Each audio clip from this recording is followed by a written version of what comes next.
So kung makikita nyo kung ano yung lumalabas sa screen ng cellphone ko is makikita rin sa screen ng TV. So kinoconnect ko yung cellphone ko sa TV. So paano nga ba ito gawin? Make sure lang na panoorin yung video ng matapos para malaman nyo kung paano i-connect yung cellphone sa TV para makita yung lumalabas sa screen. So minsan mga kamantek, mahilig tayo manood ng mga videos, mga movies sa ating cellphone at minsan nakukulangan tayo sa screen size ng cellphone natin. Ngayon gusto natin i-connect yung phone natin sa TV para mas malaki at mas maganda manood. Ngayon ituturo ko sa inyo step by step kung paano gawin yung screen mirroring na tinatawag or casting. So bali ang gagawin natin is i-connect natin yung phone natin sa ating smart TV. Okay, so ang gagawin natin una is kunin muna natin yung remote control ng ating smart TV. Make sure lang na nakakonect siya sa Wi-Fi para gumana itong screen mirroring or casting. Ngayon yung gagawin natin, hanapin natin dito yung kind link na application sa ating smart TV. So karamihan ng smart TV is nakalagay kind link. Sa iba naman is nakalagay screen casting or screen mirroring. Or minsan naman casting. Kung ano yung makita nyo, click nyo lang. So sa akin nakalagay kind link. So once na meron kayong kind link dyan sa inyong smart TV, yan yung pipiliin nyo or i-click nyo. Pero kung wala kayong kind link, hanapin nyo yung screen casting or screen mirroring dyan. Kung ano yung makita nyo dyan. So sa akin, click ko lang tong kind link. So automatic lalabas yan pag click ko yung my device name, smart TV, then waiting for kind link connection. Ngayon susunod natin gagawin is kunin natin yung ating cellphone. So once na makuha na natin yung cellphone at naka-open yan, ang gagawin natin is swipe down lang natin yung screen. Swipe down. Then hanapin lang natin dito yung screen casting or screen cast. Swipe left lang natin kung hindi natin makita. So nakikita yan dyan sa may pag swipe mo sa left. So yan katulad dito, screen cast yung nakalagay. So karamihan ng cellphone is mayroon nito. So ang gagawin mo lang, click mo lang yan at maglo-loading yan. Nakalagay dyan, cast screen to device. At lumabas dyan yung result, Smart TV wireless display. So ibig sabihin lang, ito yung aking Smart TV. So dapat makonect mo yan at alam mo yung name ng Smart TV mo. Kung ano yung lumabas dito sa may screen ng cellphone. At ang gagawin natin para makakonect dyan, is syempre, itap lang natin yan. So tap natin. So once na matap mo, maglo-loading yan at aantayin mo lang na mag-loading at automatic connected na yung cellphone natin sa ating smart TV. Kung makita nyo pag nag-swipe ako sa left, gumagalaw din sa TV. So ngayon try naman natin pumunta sa aking Facebook page, yung Mindtech. So kung makita nyo pag nag-scroll up ako, automatic gumagalaw din yung sa TV. Talagang napakabangas kasi nga kung ano yung lumalabas sa screen ng cellphone is tina-transfer niya sa television. So maganda talaga to, halimbawa nanonood ka ng mga videos, mga movies is talagang malaking tulong kasi nga gaganda na yung panonood mo ng mga videos or movies kasi malaki na yung screen at sa TV mo na mapapanood. So ngayon subukan natin dito mag-play ng aking video sa aking Facebook page. So subukan natin mag-play at titingnan natin kung ano yung magiging resulta. So landscape natin. So makikita nyo napakabangas kasi nga naka-landscape yung cellphone ko. Yung videos ko dito is nagpi-play at kung ano yung nakikita sa screen ng cellphone ko is nakikita rin sa aking television.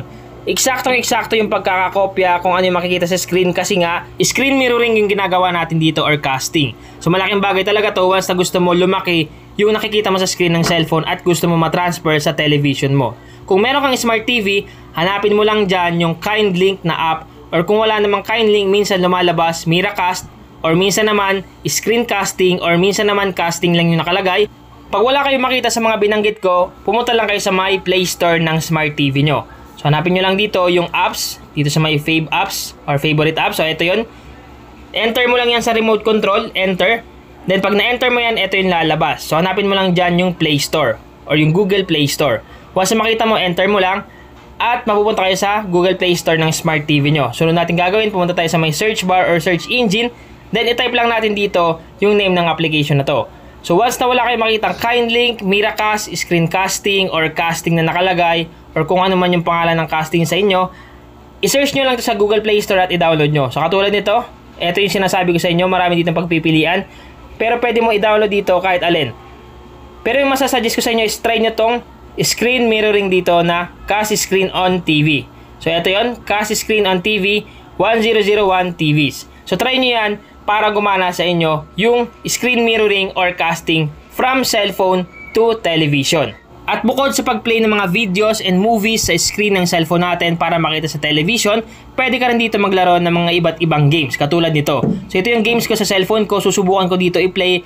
At kung makikita nyo, napakalinaw din talaga ng lumalabas sa screen ng television at dun sa may screen ng cellphone, kung mapapansin nyo, talagang gumanda at gaganahan ka talaga maglaro. So katulad nito, yung nilalaro ko dito is bilyar. Ngayon, yung nilalaro ko dito is mas luminaw dun sa may television. So nakadepende pa rin yan sa uri ng smart TV nyo. Halimbawa yung smart TV nyo is 1080p na or 4K resolution, mas lilinaw yan. Pero sa akin is 1080p Full HD lang to. Pero kahit papaano malinaw na rin yung pag screen mirroring niya or casting niya from cellphone ko. So ngayon subukan natin to laruin. Titingnan natin kung okay naman siya. Halimbawa kinokontrol ko dito sa cellphone. Subukan natin tirahin. So okay naman. Medyo may lag lang ng konti kasi nga may kalumaan na yung aking smart TV at yung kanyang RAM is mababa lang.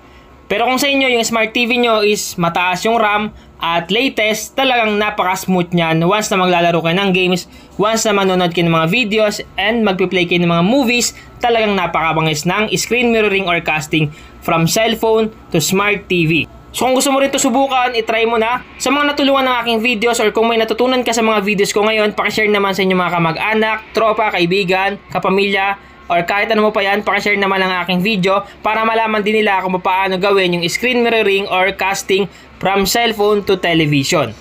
Sa mga hindi pa nakafollow sa aking bagong Facebook page, pakifollow naman ang Facebook page ko na Mindtech. Pakifollow na lang para lagi kayong updated sa mga bagong posts and videos na ina-upload natin sa Facebook at sa ating YouTube channel. Sana nakatulong itong vlog ko ngayon. Once again naman, Tech PH, thank you and God bless all.